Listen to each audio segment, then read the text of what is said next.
Di desa Karanganyar, sebuah desa kecil yang dikelilingi hutan damar dan kebun kopi, kehidupan berjalan tenang seperti air sungai yang mengalir. Warga saling mengenal, bahkan bau masakan dari dapur tetangga pun bisa ditebak siapa pemiliknya. Malam-malam di desa ini biasanya sunyi, hanya suara jangkrik dan sesekali lolongan anjing dari arah kebun karet. Namun, sejak beberapa minggu terakhir, suasana malam jadi agak berbeda. Ada aroma sedap yang sesekali melayang terbawa angin. Bau daging bakar berpadu dengan bumbu kacang yang harum, membuat perut siapapun yang menciumnya langsung terasa lapar. Awalnya, warga mengira ada hajatan di rumah seseorang. Tapi anehnya, bau itu muncul hampir setiap malam dari arah yang berbeda-beda. Suatu malam, tepat setelah azan Isya, Pak Darma, seorang pria paruh baya yang biasa jaga ronda, duduk di pos bersama dua temannya, Pak Lurah Sarmo dan Yudi, pemuda yang baru pulang merantau. Mereka sedang mengobrol santai ketika aroma sate itu kembali tercium. "Waduh, baunya nggak tahan ini, Pak," kata Yudi sambil menghirup dalam-dalam. "Kayak sate kambing, tapi lebih wangi." Pak Darma menoleh ke arah jalan setapak di depan pos ronda. Samar-samar, dari kegelapan, terlihat cahaya kuning temaram dari sebuah gerobak. Suara arang berdesis menyambut tetesan minyak daging, dan tak lama kemudian, sosok seorang pria muncul mendorong gerobak sate. Pria itu berumur sekitar 30-an, kulitnya agak sawo matang, memakai baju lengan panjang abu-abu yang sudah lusuh, serta celana kain hitam. Di kepalanya ada peci hitam sederhana, wajahnya ramah, senyumnya lebar, dan matanya teduh. Gerobaknya sederhana, terbuat dari kayu dengan roda besi. Ada tulisan tangan di papan atas gerobak, "Sate rusa, murah and halal." "Wah, sate rusa? Di sini nggak ada yang jual begini, Mas," sapa Pak Darma heran. Pria itu tersenyum. "Iya, Pak. Saya baru muter-muter beberapa malam ini. Silakan coba. Gratis buat malam ini." "Gratis?" Kata itu langsung membuat Yudi dan Pak Lurah saling pandang. Jarang-jarang ada pedagang sate keliling yang berani memberi gratis, apalagi daging rusa yang biasanya mahal. Tanpa pikir panjang, mereka bertiga memesan masing-masing seporsi. Saat tusukan pertama daging menyentuh lidah, mereka terdiam. Teksturnya empuk, rasanya gurih dan manis, bumbunya meresap sampai ke dalam. Bau amis sama sekali tidak ada. Bahkan, Yudi yang biasanya suka protes, sampai manggut-manggut sambil mengunyah. "Mas, ini bumbunya rahasia keluarga ya?" tanya Pak Lurah. Pria itu hanya tertawa kecil. "Bisa dibilang begitu, Pak. Yang penting, bapak-bapak suka." Selesai makan, Pak Darma mencoba membayar. Tapi, pria itu menolak. "Nggak usah, Pak. Saya memang sengaja keliling. Mau berbagi saja. Besok kalau ketemu lagi, silakan pesan lagi." Lalu, begitu saja, pria itu mendorong gerobaknya menjauh, menghilang di tikungan jalan desa. Anehnya, suara roda gerobak yang tadi berderit jelas, tiba-tiba hilang begitu saja, seolah lenyap ditelan malam. Beberapa malam kemudian, cerita tentang penjual sate rusa itu sudah tersebar ke seluruh penjuru desa. Ibu-ibu di warung kopi, bapak-bapak di sawah, hingga anak-anak sekolah, semua membicarakan hal yang sama. Sate rusa itu luar biasa enaknya, dan penjualnya selalu menolak dibayar. Namun, ada satu hal yang membuat sebagian warga heran. Tak ada yang tahu dia tinggal di mana. Dia muncul di tempat yang berbeda-beda setiap malam. Kadang di dekat lapangan, kadang di ujung kebun kopi, kadang di pos ronda. Dan selalu setelah selesai berjualan, dia menghilang begitu saja tanpa ada yang melihat ke arah mana perginya. Pak Dharma mulai penasaran. Malam berikutnya, ia berencana mengikuti dari belakang, sekadar untuk tahu rumahnya di mana. Malam itu, udara terasa lebih dingin dari biasanya. Awan tebal menutupi bulan, membuat jalan desa yang sudah jarang lampu jadi semakin gelap. Pak Dharma duduk di pos ronda sendirian. Teman-teman jaganya berhalangan datang, tapi justru itu yang ia mau. Kesempatan bagus untuk mengamati penjual sate rusa itu tanpa ada yang ribut. Sekitar pukul 9 malam, aroma yang ditunggu-tunggu mulai tercium. Kali ini lebih kuat, seperti dibawa angin dari arah utara. Tak lama, suara roda gerobak terdengar pelan, mendekat dari jalan setapak yang mengarah ke kebun kopi. Sosok pria itu muncul lagi, senyumnya tetap ramah. "Sendirian saja, Pak?" sapanya. "Iya, yang lain pada ada urusan. Malam ini jualan ke arah mana?" tanya Pak Dharma sambil berusaha terdengar santai. "Muter-muter saja, Pak. Mau pesan?" Pak Dharma mengangguk sambil membakar sate. Pria itu bercerita singkat bahwa ia memang senang keliling desa kecil. Katanya, suasananya tenang, orang-orangnya ramah, dan dia senang berbagi. Selesai makan, seperti biasa, pria itu menolak dibayar. Dan saat ia mulai mendorong gerobaknya pergi, Pak Dharma pelan-pelan ikut berjalan di belakang, menjaga jarak beberapa meter. Awalnya, langkah mereka melewati jalan setapak yang mengarah ke rumah-rumah warga. Tapi, anehnya, bukannya belok ke pemukiman, pria itu terus lurus ke arah kebun kopi. Di sanalah lampu-lampu mulai jarang, dan hanya tersisa cahaya kecil dari lampu gerobaknya. Pak Dharma semakin penasaran. Ia mempercepat langkah, tapi tetap berusaha agar tidak ketahuan. Begitu sampai di batas kebun, ia melihat pria itu berhenti sebentar. Tangannya merapikan tusukan sate yang tersisa. Lalu, dalam sekejap, cahaya lampu gerobak itu padam, gelap total. Dan saat mata Pak Dharma mulai menyesuaikan dengan kegelapan, gerobak itu sudah tidak ada. Begitu pula pria itu. Pak Dharma berdiri terpaku, jantungnya berdegup cepat. Tidak ada suara roda gerobak, tidak ada langkah kaki, hanya kesunyian hutan malam. Ia bahkan sempat menyenter ke segala arah, tapi tidak ada jejak roda di tanah becek sisa hujan sore tadi.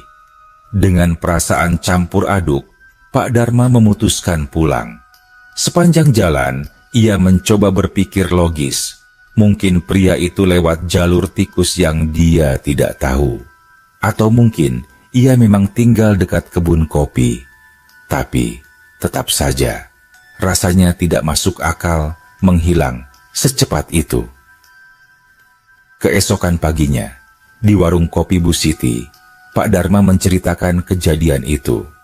Yudi, yang kebetulan ada di sana, langsung menimpali. "Pak, kalau ngomongin aneh, saya juga pernah ngalamin. Kemarin saya makan di dekat lapangan, baru selesai. Saya nengok sebentar, orangnya udah nggak ada. Padahal lapangan itu lapang banget, mau kemanapun pasti kelihatan." Beberapa warga lain juga mengaku mengalami hal serupa. Ada yang bilang, gerobaknya kadang muncul dari arah hutan damar, ada yang melihat dia dari kebun karet, bahkan ada yang bersumpah melihat dia di tepi sungai pada malam yang sama ketika orang lain melihatnya di dekat balai desa. Desa Karanganyar mulai dipenuhi rasa penasaran. Namun bukannya takut, justru banyak yang semakin menunggu malam demi malam, berharap bisa mencicipi sate rusa itu. Bahkan, anak-anak mulai menghafal aroma bumbunya dan akan langsung berlari, memberitahu orang tua mereka kalau gerobak itu sudah datang. Hanya satu orang yang terlihat tidak terlalu senang dengan kemunculan penjual sate misterius ini, Pak Karmin, pedagang sate ayam yang warungnya sudah bertahun-tahun berdiri di pinggir jalan desa. Sejak sate rusa itu muncul, dagangannya jadi sepi. Ini nggak beres, gerutunya suatu malam di warung kopi. Jualan murah, gratis lagi. Mau untung dari mana? Paling juga ada niat nggak beres di baliknya. Ucapan itu membuat beberapa orang saling pandang. Sampai saat itu, belum ada satupun warga yang benar-benar tahu siapa pria itu, dari mana ia datang, atau di mana ia tinggal. Dan rasa penasaran itu akhirnya membuat Yudi mengambil keputusan. Malam berikutnya, ia akan mencoba mengikuti penjual sate rusa itu, tapi kali ini dengan cara yang lebih rapi daripada Pak Dharma. Malam berikutnya, Yudi sudah bersiap sejak selepas maghrib. Ia sengaja tidak ke pos ronda, melainkan menunggu di jalan setapak yang menghubungkan lapangan desa dengan kebun damar. Ia menduga penjual sate itu akan lewat situ, karena arah angin malam biasanya membawa aroma bakar dari jalur itu. Benar saja, sekitar pukul 9, samar-samar terdengar suara roda gerobak. Cahaya temaram dari lampu minyak di gerobak mulai tampak di ujung jalan. Yudi merapat ke pohon besar, membiarkan penjual itu lewat dulu. Wajahnya terlihat seperti biasa, ramah, tenang, seolah tak menyimpan rahasia apapun. Yudi mulai mengikuti dari jarak belasan meter. Langkahnya pelan, hampir tanpa suara. Penjual itu terus berjalan melewati deretan rumah terakhir, lalu masuk ke jalan yang lebih sepi, diapit kebun damar di kiri kanan. Aroma sate makin kuat, membuat Yudi harus menahan diri agar tidak tergoda memesan. Tiba-tiba, penjual itu berhenti di sebuah lahan kosong di tepi kebun. Ada batu besar di sana, mungkin sisa bongkahan dari bukit lama. Ia menurunkan tusukan sate yang sudah matang, menaruhnya di atas batu, lalu membakar lagi beberapa tusukan baru. Yang membuat Yudi heran, ia seperti sedang menunggu seseorang. Tak lama, terdengar suara dari dalam kebun. Bukan suara orang berjalan di tanah, melainkan seperti langkah-langkah ringan di dedaunan kering, cepat namun teratur. Dari kegelapan, muncullah dua sosok. Tapi anehnya, Yudi tidak bisa melihat wajah mereka dengan jelas. Seperti tertutup bayangan meski tidak ada pepohonan di atasnya. Penjual sate itu tersenyum lebar, menyambut mereka. Ini, untuk kalian malam ini, masih hangat. Suaranya terdengar akrab, seperti berbicara pada teman lama. Sosok-sosok itu mengambil tusukan sate dari batu besar, mengangguk pelan, lalu berjalan kembali ke dalam kebun, menghilang di antara batang damar. Yudi menahan napas. Ia tidak paham siapa dua orang itu, kenapa wajahnya tak terlihat, dan kenapa mereka muncul dari dalam kebun malam-malam. Ia sempat hendak maju untuk bertanya, tapi tiba-tiba penjual sate itu menoleh ke arahnya. Matanya langsung menatap ke arah Yudi, meski jarak mereka cukup jauh dan gelap. Yudi, ayo ke sini. Nggak usah sembunyi. Suaranya tenang, tapi jelas terdengar. Jantung Yudi berdegup kencang. Ia keluar dari balik pohon, mencoba tersenyum untuk menutupi rasa kikuknya. Loh, Mas tahu, saya ngikutin. Saya cuma penasaran. Penjual itu tersenyum, seperti tak terganggu sama sekali. Enggak apa-apa. Daripada penasaran, mending makan. Ia mengambil 3 tusuk sate dari panggangan, lalu menyodorkannya. Rasa satenya tetap luar biasa, bahkan lebih gurih dari sebelumnya. Tapi kali ini, Yudi menyadari sesuatu. Dagingnya terasa lebih segar, seolah baru saja dipotong dari sumbernya. "Mas, tadi yang datang itu siapa?" tanya Yudi hati-hati. Penjual itu hanya menatapnya, lalu berkata pelan, "Mereka kawan lama, suka daging rusa, tapi jarang mau datang ke desa." Yudi belum sempat bertanya lebih lanjut, ketika dari arah kebun damar terdengar suara seperti tiupan angin kencang. Padahal malam itu udara tenang. Lampu minyak di gerobak bergetar, nyaris padam. Penjual sate itu buru-buru membereskan peralatan. "Ayo pulang, nanti keburu larut," katanya singkat. Yudi terpaksa mengikuti.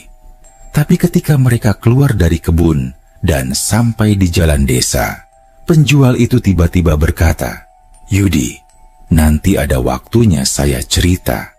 Tapi ingat, apapun yang kamu lihat malam ini, simpan dulu sendiri." Dan benar saja, keesokan harinya, seluruh desa dihebohkan oleh cerita lain. Beberapa warga mengaku melihat penjual sate itu bukan hanya satu, tapi di dua tempat berbeda pada malam yang sama. Kabar itu bermula dari obrolan pagi di warung kopi Bu Siti. Beberapa bapak sedang minum kopi hitam sambil mengunyah pisang goreng ketika Pak Minto, petani tua yang rumahnya dekat jembatan kecil, mengangkat suara. "Sumpah, aku lihat dia di jembatan tadi malam, lagi bakar sate buat anak-anak muda yang nongkrong di situ." "Ah, bohong kamu, Pak," sahut Pak Kroni, tertawa kecil. "Jam segitu dia lagi di lapangan sama kami, bakar sate juga. Mana mungkin bisa di dua tempat?" Perdebatan itu langsung menarik perhatian orang-orang di warung. Semakin dibahas, semakin aneh jadinya. Ada yang bilang dia terlihat di dekat masjid sekitar jam 9, tapi di saat yang sama, ada yang memastikannya sedang di dekat kebun karet, melayani pembeli. Pak Darma yang mendengar dari pojokan warung, hanya diam, mengaduk kopinya pelan. Ia teringat saat mencoba mengikuti pria itu, tapi kehilangan jejak di kebun kopi. Kini, mendengar cerita, orang bisa melihatnya di dua tempat pada waktu yang sama. Pikirannya makin penuh tanda tanya. Di sisi lain, rasa penasaran warga justru semakin menjadi-jadi. Malamnya, banyak yang sengaja keluar rumah untuk menunggu gerobak sate itu lewat. Beberapa sampai menunggu di tempat-tempat yang biasa ia singgahi, berharap bisa memesan lebih awal. Namun ada juga yang mulai curiga. Seperti Pak Karmin, pedagang sate ayam yang warungnya makin sepi. "Jangan-jangan itu bukan daging rusa beneran," ujarnya kepada istrinya suatu malam. "Bisa saja daging aneh-aneh, terus dia pakai bumbu kuat biar nggak ketahuan. Orang nggak jelas asal-usulnya." Tapi, kecurigaan itu selalu terbantahkan oleh kenyataan bahwa semua orang yang makan sate rusa itu selalu sehat. Bahkan, beberapa merasa badannya lebih segar keesokan harinya. Malam itu, Yudi sengaja ikut nongkrong di pos ronda bersama Pak Darma dan dua warga lain, Pak Suro dan Beni. Mereka menunggu sambil bercanda, sampai aroma sate kembali terbawa angin. Kali ini, mereka mendengar suara roda gerobak dari arah jalan barat. Begitu penjual itu datang, seperti biasa, ia menyapa ramah, menawarkan sate, dan menolak uang. Saat mereka sedang makan, tiba-tiba dari arah timur terdengar teriakan anak-anak. "Sate! Sate!" Mereka menoleh. Di ujung jalan timur, samar-samar terlihat cahaya lampu gerobak lain. Persis sama bentuknya, bahkan tulisannya pun sama. Sate rusa, murah and halal. Semua yang ada di pos ronda terdiam. Sendok dan tusuk sate berhenti di udara. Yudi sampai berdiri mencoba memastikan pandangannya. 2 gerobak, 2 penjual, di 2 arah yang berlawanan. Pak Dharma menatap penjual di depan mereka. "Mas, itu siapa?" tanyanya pelan. Penjual sate itu hanya tersenyum tipis. "Nanti juga bapak-bapak tahu." Lalu ia melanjutkan membakar sate, seolah tak ada yang aneh. Gerobak di arah timur itu perlahan menghilang di tikungan, diikuti suara riuh anak-anak yang berlari mengejarnya. Sementara itu, gerobak yang di depan mereka tetap utuh, nyata, dengan aroma sate yang masih menusuk hidung. Malam itu, rasa penasaran sudah berubah menjadi rasa ingin tahu yang mendesak. Yudi memutuskan, apapun yang terjadi, ia harus mencari tahu malam berikutnya. Ia tak peduli harus masuk ke kebun damar lagi atau menelusuri jalan setapak ke hutan. Malam itu, Yudi berangkat sendirian. Ia membawa senter kecil, tapi memilih menyalakannya hanya jika perlu. Langkahnya mantap menyusuri jalan setapak yang biasa dilewati penjual sate rusa itu. Udara malam terasa berat, seperti menyimpan rahasia yang menunggu untuk diungkap. Sekitar pukul 9, dari kejauhan terdengar suara roda gerobak. Yudi bersembunyi di balik rumpun bambu, menunggu sampai penjual itu lewat. Begitu ia melewati, Yudi mengikutinya pelan-pelan. Mereka masuk ke kebun damar, area yang jarang dilalui warga malam-malam. Pohon-pohonnya tinggi menjulang, daunnya saling bertaut menutup cahaya bulan. Aroma sate bercampur dengan wangi getah damar yang khas. Penjual itu berhenti di sebuah tempat yang agak lapang. Di sana ada 2 pohon damar yang tumbuh berdampingan, batangnya besar dan berlumut, akar-akarnya menjalar seperti urat tua. Lampu gerobak menerangi sedikit tanah di bawahnya. Yudi berjongkok di balik semak, mencoba melihat jelas. Penjual itu mengambil beberapa tusuk sate dari panggangan, menaruhnya di atas selembar daun besar, lalu meletakkannya di tengah-tengah 2 pohon damar itu. Lalu terjadi sesuatu yang membuat bulu kuduk Yudi meremang. Di antara 2 pohon itu, udara seperti bergetar. Cahaya samar kehijauan muncul, membentuk semacam celah vertikal yang perlahan melebar.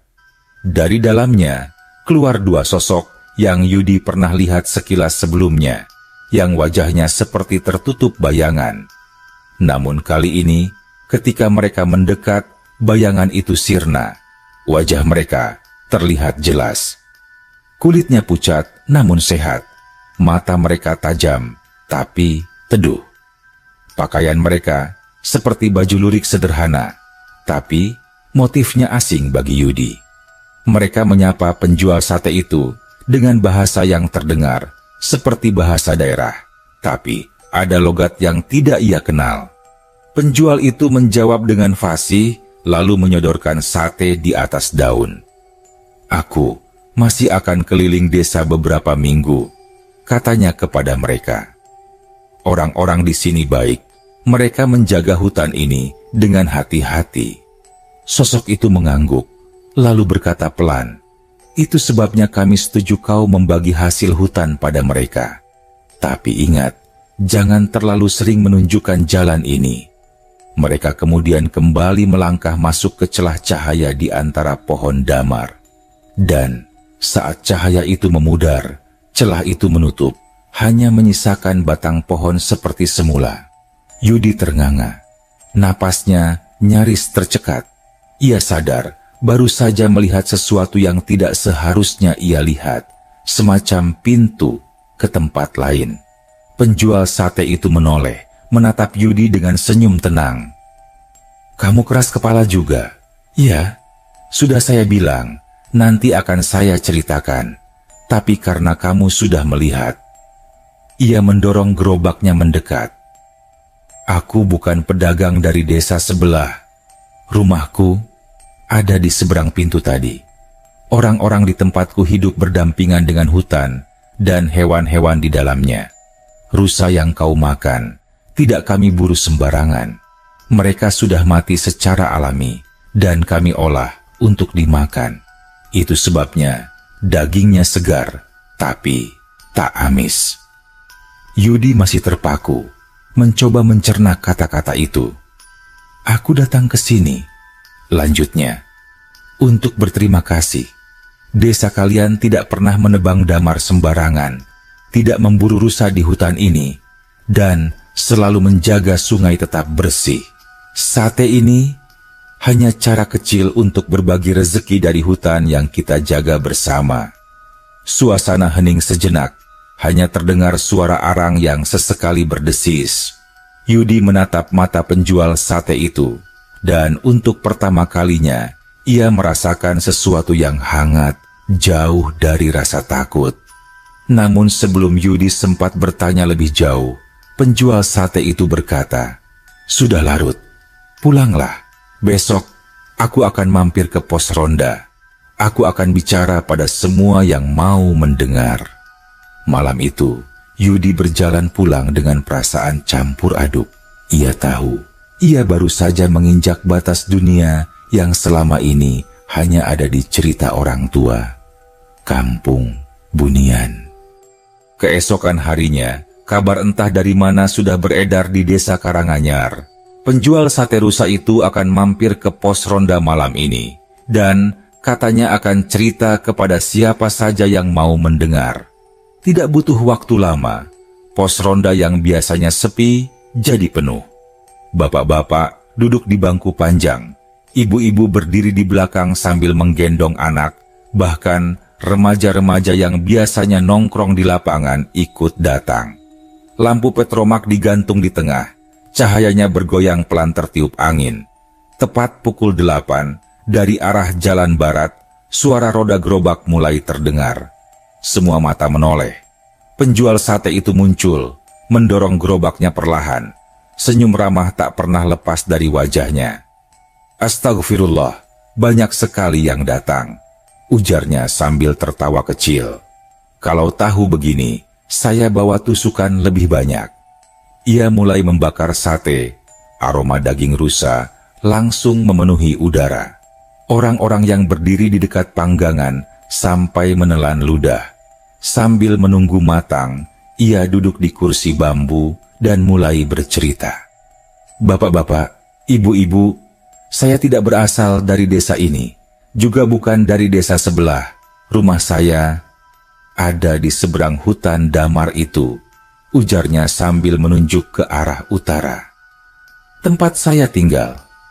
Mungkin tidak akan kalian temukan kalau mencari. Ada yang menyebutnya Kampung Bunian."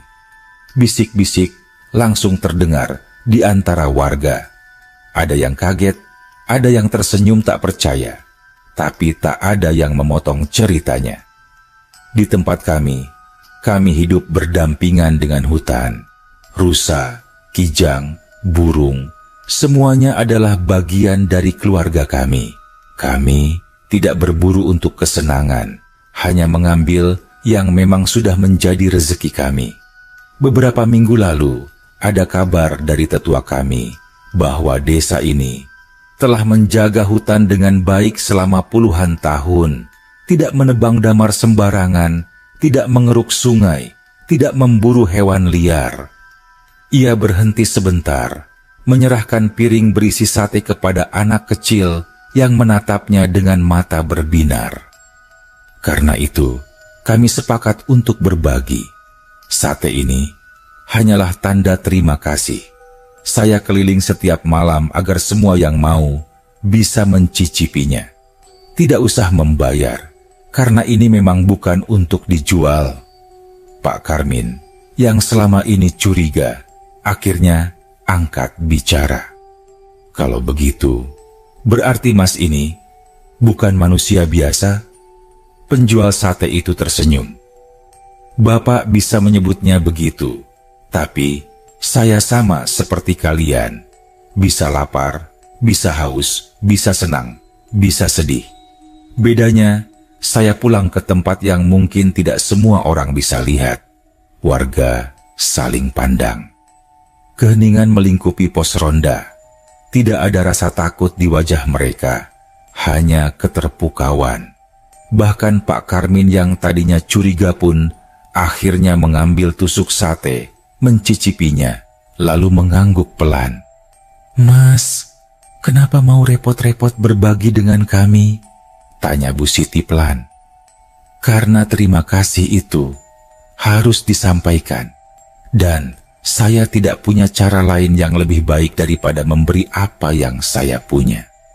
Malam itu, sate rusa dibagikan ke semua yang hadir. Tawa dan obrolan mengisi udara, bercampur dengan aroma sate yang menguar. Tak ada yang merasa aneh lagi. Penjual sate itu bukan lagi sosok misterius yang mengundang tanya, melainkan tamu kehormatan yang datang membawa kebaikan dari dunia yang jarang tersentuh. Namun di antara semua keceriaan itu, Yudi memperhatikan satu hal. Setiap kali penjual itu melirik ke arah hutan damar, matanya memancarkan cahaya sendu, seperti menandakan bahwa malam-malam seperti ini tidak akan berlangsung lama. 3 malam setelah malam pengakuan itu, penjual sate rusa masih keliling seperti biasa. Namun kali ini, beberapa warga mulai merasakan sesuatu yang berbeda. Ia tak lagi mampir ke banyak tempat, hanya singgah sebentar di pos ronda atau di warung kopi, lalu cepat kembali ke arah hutan damar. Yudi yang sudah merasa akrab dengannya mencoba bertanya, "Mas, kok sekarang buru-buru pulang?" Tidak seperti biasanya. Penjual sate itu tersenyum tipis. "Sudah waktunya. Tetua kami bilang, berbagi harus tahu batas. Kalau terlalu lama, nanti kalian akan terbiasa dan lupa caranya saling menjaga tanpa kehadiran saya." Malam berikutnya, kabar beredar cepat. Penjual sate rusa akan mampir terakhir kalinya. Menjelang pukul 8, seluruh desa seperti bergerak menuju pos ronda. Bahkan, orang-orang yang jarang keluar rumah pun ikut datang. Lampu-lampu dipasang di sekitar pos, meja panjang disiapkan untuk menaruh piring. Ketika ia datang, semua langsung menyambut. Gerobaknya tampak sama seperti biasa, tapi di sudutnya ada seikat daun damar segar, mengeluarkan aroma khas yang menenangkan. Ia mulai membakar sate. Kali ini lebih banyak dari biasanya. Warga duduk melingkar, saling bercerita, sementara anak-anak berlari-lari di halaman. Setelah semua kenyang, ia berdiri di depan mereka. "Terima kasih, sudah menerima saya seperti keluarga sendiri. Saya datang dengan gerobak ini bukan untuk menjual, tapi untuk mengikat rasa antara desa kalian dan hutan kami. Hutan yang kita jaga bersama adalah rumah bagi banyak kehidupan, dan kalian sudah membuktikan kalau manusia bisa hidup tanpa merusaknya." Matanya sedikit berkaca-kaca. "Kalau suatu saat kalian mencium aroma sate rusa di malam hari, mungkin itu saya yang mampir sebentar, atau kawan saya yang ingin mengucapkan salam. Tapi jangan ditunggu. Lebih baik teruskan menjaga hutan ini. Itu sudah cukup untuk membuat kami selalu ingat." Beberapa warga terlihat menunduk, menahan rasa haru. Bahkan Pak Karmin yang biasanya keras, kali ini menepuk bahu penjual itu sambil berkata, "Kalau kapan-kapan mau datang lagi, pintu rumah saya terbuka." Ia tersenyum, lalu mulai membereskan gerobaknya. Yudi menghampiri. "Mas, kalau saya mau lihat tempat Mas, apa bisa?" Penjual sate itu menggeleng pelan. "Jalan ke sana tidak selalu terbuka, tapi kalau hatimu tetap menjaga, suatu hari pintunya akan menemukanmu sendiri." Dengan itu, ia mendorong gerobaknya pergi, menuju jalan gelap yang mengarah ke hutan damar. Warga berdiri memandang, hingga cahaya lampu minyaknya lenyap di balik pepohonan. Angin malam berhembus pelan, membawa sisa aroma sate yang masih menggantung di udara. Di antara bau arang dan kacang panggang itu, ada sesuatu yang lebih dalam. Rasa terima kasih yang tak terucap, tapi mengikat hati semua yang pernah mencicipinya. Sejak malam itu, gerobak sate rusa tak pernah terlihat lagi di desa Karanganyar. Tapi setiap kali ada angin membawa aroma sate dari arah hutan, warga hanya saling pandang dan tersenyum. Mereka tahu di seberang sana ada sahabat yang tetap menjaga seperti mereka menjaga.